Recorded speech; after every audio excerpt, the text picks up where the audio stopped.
Anem a veure la propietat dels polinomis.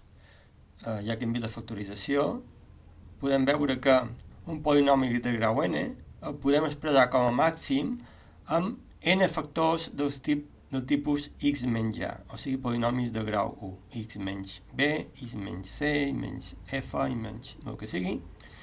I aquest nombre de polinomis de grau 1 que podem posar aquí no serà mai superior al grau del polinomi. O sigui, vol dir que, per exemple, aquí tenim un polinomi de grau 3, aquest polinomi el podem descomposar amb aquest producte, després aquest el podem descomposar una altra vegada amb aquest producte, i més 1 més 2x més 4, val? I això ho podem escriure d'aquesta manera, d'acord? I al final ens quedem amb aquesta expressió.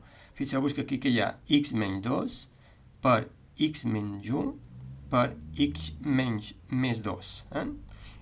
Si li poséssim multiplicat per x més 4 o més 3 o més 2 o el que sigui, clar, tindríem que al final aquest producte ens donaria x a la quarta.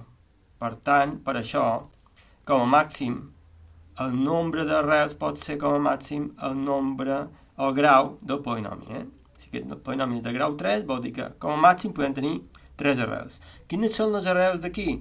Les arrels són 2, menys 1 i menys 2. Cuidado amb això. Fixeu-vos, com hem definit les arrels? Diem que si 2 és una arrel del polinomi, el divisor d'aquest polinomi és x menys 2, canviat de signe. Per exemple, aquí en aquest cas, que x menys 2 és... Perdó, que el factor és x més 2, aquí, aquest factor és x més 2, això vol dir que l'arrel és menys 2. Si aquí l'arrel, o sigui, aquest polinomi és x més 1, i hem vist que aquest polinomi és un factor d'aquest, vol dir que l'arrel és menys 1. Vale? Menys 1, per el que us he dit abans.